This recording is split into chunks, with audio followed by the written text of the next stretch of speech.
Hey everyone, it's Ben Hardy here, and in today's video we are going to be talking about the Ram 1500 and then also the 2500 and 3500. We're going to talk about the fact that you are no longer going to be able to get V8 engines with any of those trucks in the near future, and so yeah, let's just get into it. So let's talk about what is happening. First off, why Ram is going this route, then we're going to talk about what engines they're going to be building out, and then we're going to talk about my personal opinion on the whole situation. So first off, the reason this is happening is because the EPA is getting stricter and stricter every single year with fuel economy ratings. And right now, and this will probably change because legislation changes all the time, by 2026, they want automakers to have an average rating of like 50 plus miles per gallon. And so Ram, being an automaker, is going to have to change things. And this goes, across the board with Stellantis, and that's why they're getting rid of a lot of their V8 engines. So they're getting rid of the Hellcat engine. After 2023, also the 6.4 Hemi, the SRT 6.4 Hemi, that's going to be gone after 2023. And then now there's talks of getting rid of the 5.7 Hemi and also the other 6.4 Hemi that's in the heavy-duty trucks, again, by 2023. And so, yeah, it's pretty crazy. And, it's just kind of the sign of the times. It's what automakers are having to do. They're having to build more EV vehicles. They're having to build more hybrids, more turbocharged engines, smaller displacement engines overall, and just whatever they can do to get better fuel economy ratings so that they can be in line with what the EPA wants. And so, yeah, it is what it is.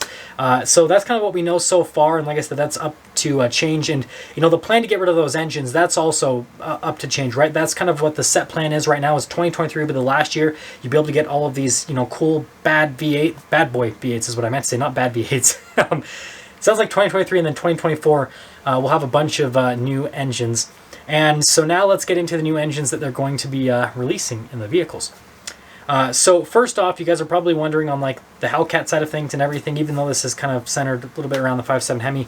With the Hellcat engine, that's mainly going to be replaced by a fully electric vehicle and powertrain, basically. And the reason that they're going that route is because you're going to have the instant power, instant torque from a fully electric vehicle, and so that'll be able to keep up with what the Hellcat was doing. And so I know some people are going to be disappointed with that because you aren't going to get the sounds and the experience you get with the V8. But yeah, it is what it is. Same thing with the 6.4 Hemi, but this one's kind of like an in-between. It sounds like there's going to be a fully electric powertrain to replace that, but also there is going to be a turbocharged powertrain to kind of replace it as well in certain vehicles.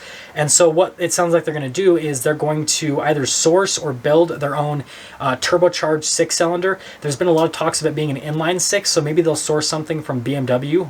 Land Rover did that, right? In their Defender, they used the turbocharged 2-liter four-cylinder from BMW. They have the 3-liter inline six from BMW, and now they're going to use the 4.4-liter V8 in their new full-size Land Rover. They're getting rid of their supercharged V8 for that. And so maybe Ram will do the same thing and source engines from BMW, and I'm sure it'll be great for everyone because BMW gets to sell more engines, which makes them more money, and then Ram doesn't have to develop their whole new engine for vehicles. And same with, again, all the brands in Stellantis, right? Jeep, Dodge, Chrysler, all that fun stuff.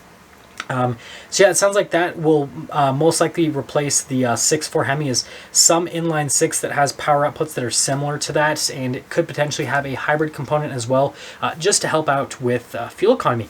Now, moving on from that to the other 6.4 Hemi that's in the heavy-duty trucks, it sounds like, again, they'll use something that is definitely not a four-cylinder, but at least a six-cylinder turbocharged engine. They'll have similar power outputs they'll be able to put in the heavy-duty trucks, so that they have something that can still compete within that segment. But also that is going to get a little bit better fuel economy. The one thing I will say about that 6.4 Hemi is that engine might last a little bit longer than these other engines because heavy-duty trucks are in their own segment, and so the restrictions on them are not as strict as what you have with regular cars, and so they might be able to sell that engine for a little bit longer. So just understand, you might be able to get the 6.4 Hemi in the heavy-duty trucks for a little bit longer. As for the 5.7 Hemi, there's going to be two engines kind of replacing this, sort of. So, again, inline six, I know people don't want to hear that, but it is what it is. And then the new 4xe engine. So you guys have seen that in the Wrangler. I reviewed one of those a few of those this year. Took one of them off-road. They're putting it in the new Jeep Grand Cherokee L, and that will most likely be the base powertrain for the Ram 1500. I know that's crazy, right? A four-cylinder plug-in hybrid is going to be the base model engine for a pickup truck. But again, it's kind of the sign of the times. So, I mean, that has good power outputs. It's got over 370 horsepower, and it's got over 470 pound-feet of torque. So it's a strong powertrain. But I can understand some people might not exactly like that. And so it sounds like they'll also offer a 6-cylinder that might also be a hybrid, or it'll probably just like what Toyota's done and what Ford's done is they'll have, you know, a 6-cylinder turbocharged engine that is just the engine, and they'll have a hybrid version as well that gets better fuel economy and has more power and performance.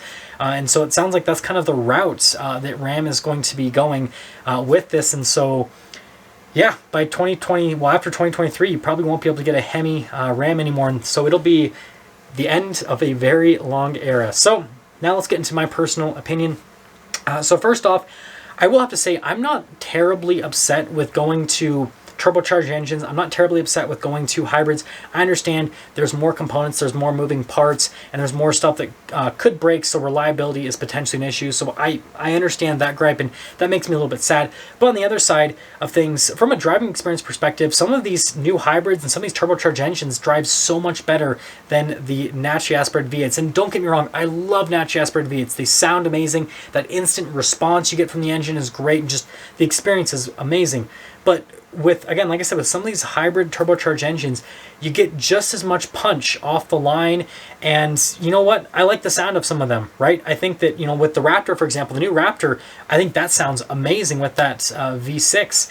And, you know, some of the inline sixes, like I had a Supra, for example, you guys remember that from last year, and the inline six in the Supra sounded great. So I like the sound of 6 cylinders. So, you know, it's not a V8, but I think they still sound great. And so I don't necessarily have a huge issue with going towards that.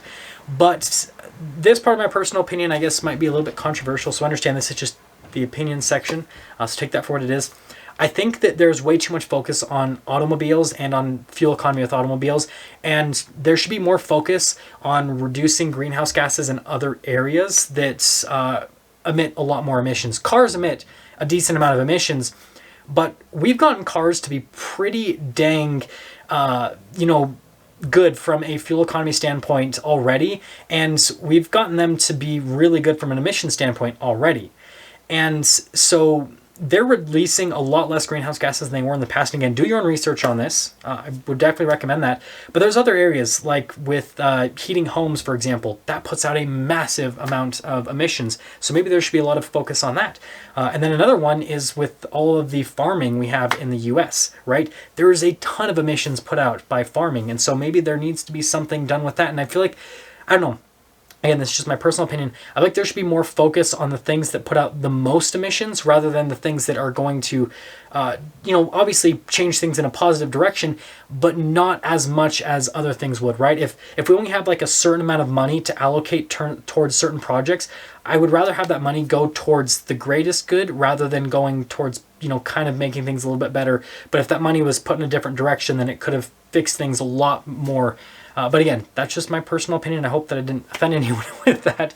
And so, yeah, I mean, I'm all about cars being, you know, more economical, right? Because if they get better fuel economy, that means that when I go and buy a car, right, it's going to cost me less money to fill it up and all that kind of stuff. And I'm all about saving money, right? So I like that part of it.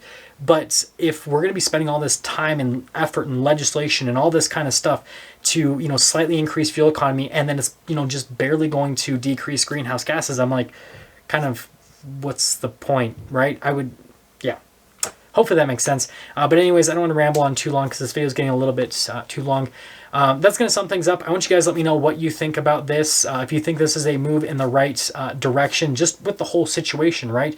Do you think that we should be focusing heavily on cars and emissions from cars, or do you think that we should be focusing on other areas? And then also, do you think that Ram should try to basically go to the very end with their V8 engines, or should they try to, you know, implement a change early on, like what they're doing, and get rid of those engines sooner rather than later so that they're already prepared for the whole situation? I want you guys to let me know what you think about all that, and I'll see ya.